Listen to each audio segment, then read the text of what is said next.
I'm Nick Seco from HomeRight Windows and Doors, and we're located in Waynesboro, Pennsylvania.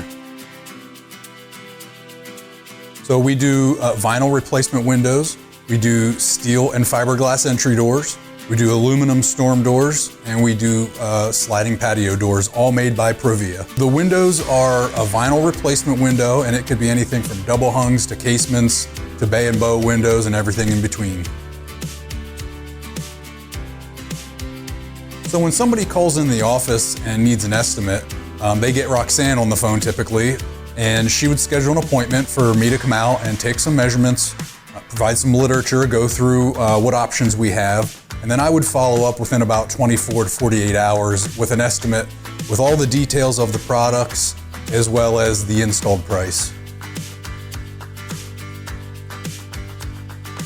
I find that we're typically much more affordable than the companies that you see advertising on TV or in a lot of other places. If they're spending a lot of advertising dollars, obviously they're passing those costs on to their consumers. You could go to our website at homerightwaynesboro.com, or you could call us at 717-749-4874. Local and live, covering Franklin and Washington counties, it's Let's Talk TriState with Tiny and Katie. Welcome back to Let's Talk TriState, all powered by HomeRight Windows and Doors, the right choice winner in the 2024 Best of the TriState.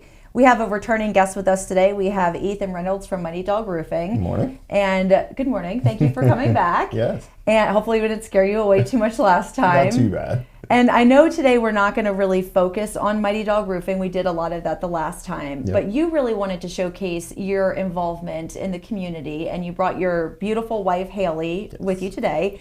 And so I'm going to let you start, Haley, by talking to us a little bit about Damascus Road Christian Academy. Am I saying all that correctly? Yes. All right. Tell us a little bit about the school. How did you get the idea for this? I don't actually know. I was on maternity leave with my second son from my job in Hagerstown, where I was teaching middle school, and I really loved it. You loved middle school? I do. What was it, 6th, 7th, 8th, or all three? All three. Social studies, and I taught Bible for 6th grade. Good and it for wasn't you. like she got placed there because there was nowhere. She went to school for middle school education. Should have been a warning flag. But I taught 5th grade, 3rd, 4th, and 5th, but I told myself 5th was the highest I would ever go. I heard too many horror stories about specifically middle school. That's funny. So good for you. But I'm sorry, I didn't mean to interrupt you. No, you're okay. Go on. And I've always really liked the non-traditional approaches to middle school. I think we can help more kids that way if we get them out of the box and start thinking out of the box ourselves. And it also occurred to me that in Waynesboro, we don't have anything that's really close. Anything is about 30 minutes away in one of a few directions, but nothing closer than that.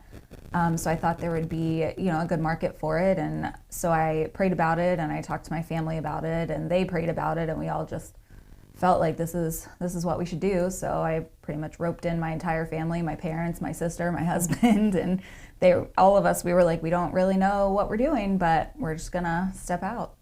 Now, I have some knowledge on this because I was an educator for years, but when you say non-traditional, what do you mean by that? So the approach that I really like comes from Modern Classrooms Project, and it tailors the lessons to the individual students a little bit more. And so it frees up the teacher to really work one-on-one or in small groups and things like that. And I think that a whole group style of instruction ends up missing a lot of kids that could be helped. Sure.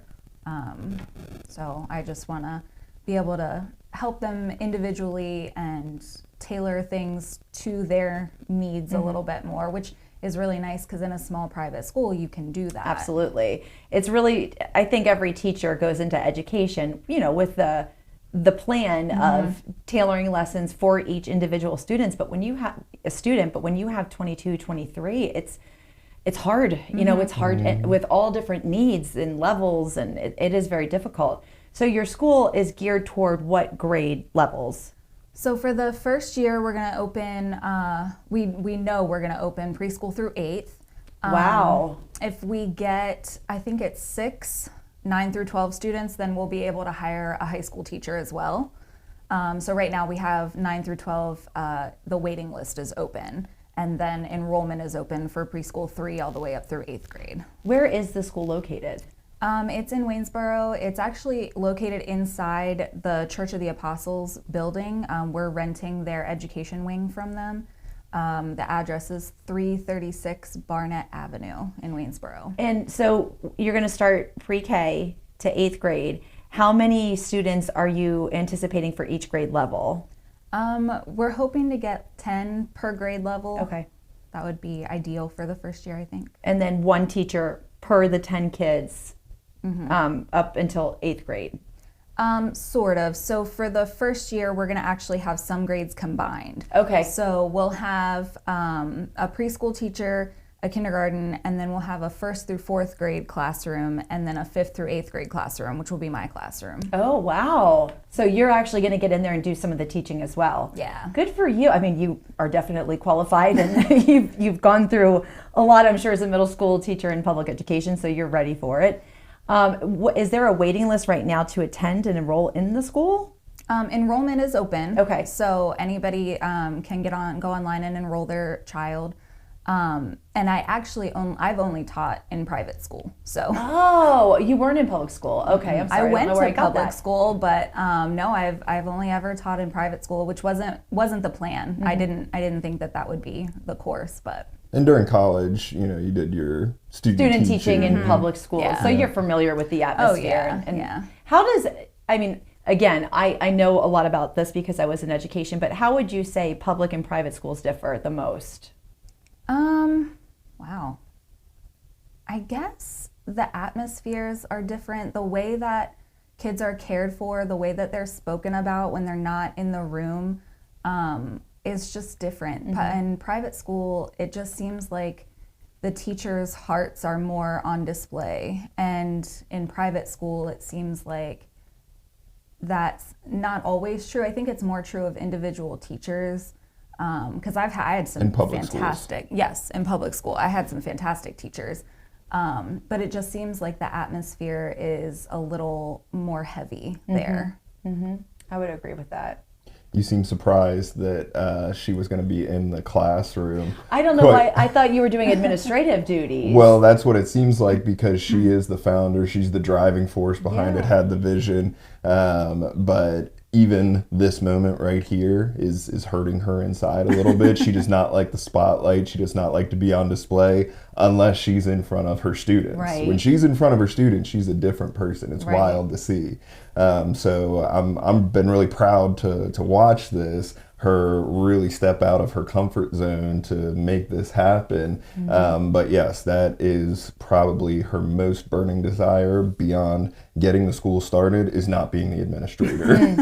Zero Good interest. for you. I think that a lot of teachers in the traditional sense get into education to eventually teach for a while and then go into some different pathways where they're not always in the classroom. So that's awesome that you know that that's where you belong and you're doing this mission that is just incredible. And how many students, I may have already asked you, do you currently have enrolled for the school? I think we're up to 5 right now, which 2 of them are ours. Okay. I'm glad that they're going to go to your school. And so you are looking then for students to enroll in the school. Are you doing any fundraisers or anything in the community where people can come and get information, see the school or anything like that? Yes, we are going to schedule some open houses. We have some work to do in the classrooms to get them ready. But once we do that, we're hoping to schedule like once a month open houses, probably through the summer. And we are going to be at the Waynesboro YMCA tomorrow, April 26th, at Healthy Kids Day. So we'll have a table there. Okay, great. And then we have a car show coming up on June 14th. That's going to be at Twin Bridges Campground. My brother-in-law headed that entire thing up. I did not realize how much work would go into a car show. I had no idea, but yeah, I wouldn't know anything about that. Just bring your car and Right. and park it. And come look at it. so we're excited about that. We're thinking we're going to have a good turnout for that. We have a dinner theater scheduled in July, the 25th and 26th. There'll be, I believe, 2 shows, one the 25th and one the 26th. That's going to be at Jesus Alive Ministries in Waynesboro. And then we also have a pancake breakfast August 23rd that's also going to be at Jesus Alive Ministries. So lots of things coming up. Have you hired all the teachers? We are still hiring. Okay. Yeah. What kind of credentials are you looking for if somebody were interested in teaching at the school? You have to have your teaching degree, and then you have to be able to get certified by the Association of Christian Schools International, which is our agency that's going to be accrediting us. Okay. The 2 you're specifically looking for are kindergarten and 1st through 5th right now, ideally. 1st through 4th, yeah. 1st through 4th, kindergarten and 1st through 4th. Yeah. Because you were taking the 5th through 8th. Because you are a brave woman. I could not do it. And so the school, you said, was you started building the school in 2023, and you're looking to open year 1 this coming school year. When are you anticipating day 1 to be? We have planned August 20th. It's a Wednesday. And regular school hours? We'll operate the hours based on like the Waynesboro district. I think it's 8:30 to 3:30.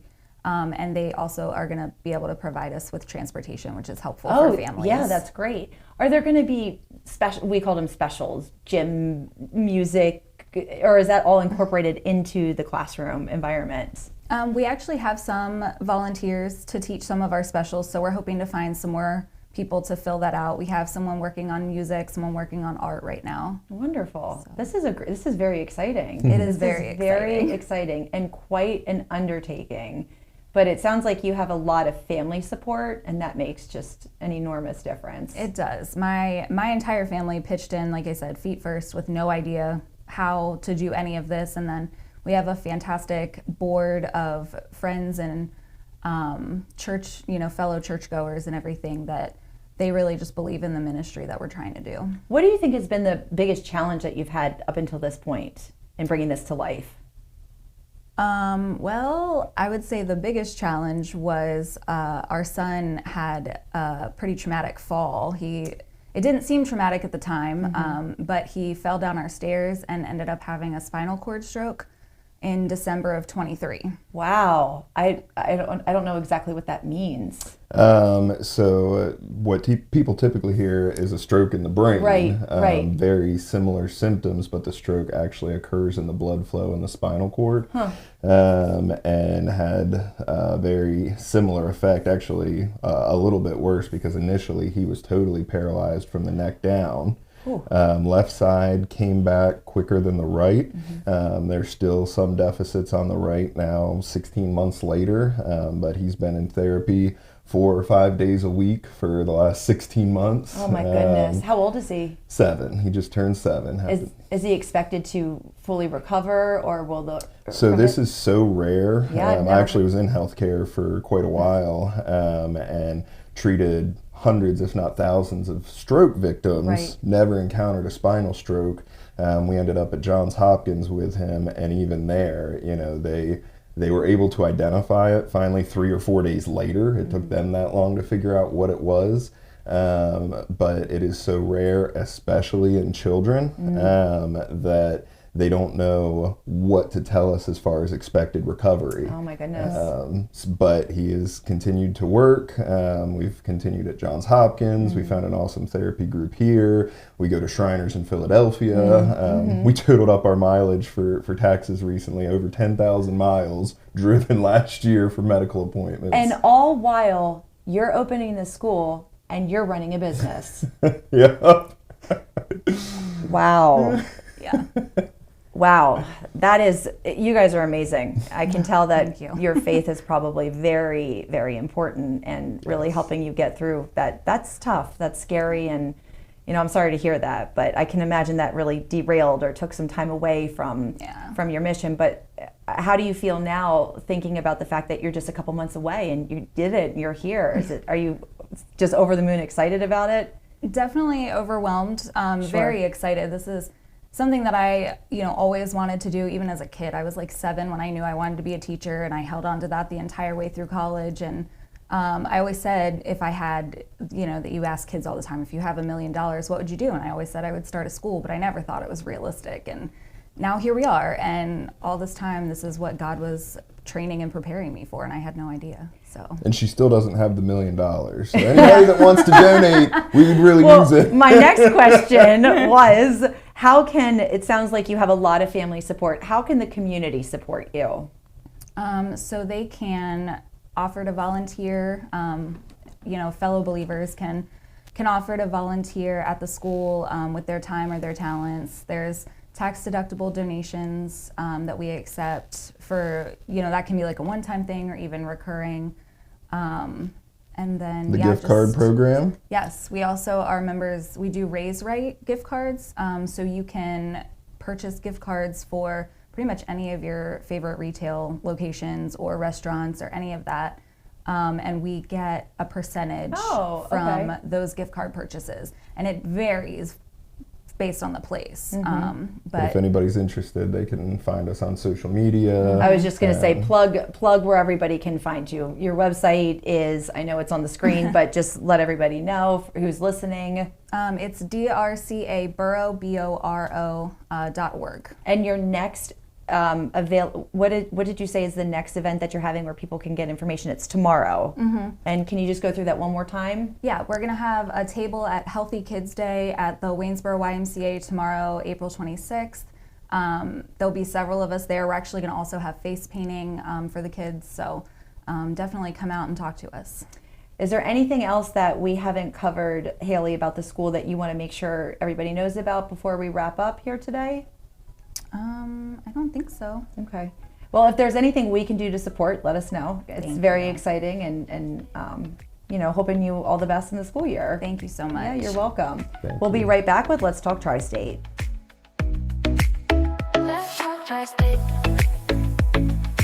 If you'd like to be featured on an upcoming episode of Let's Talk TriState, call 717-597-9200 or email letstalk@921thegoat.com.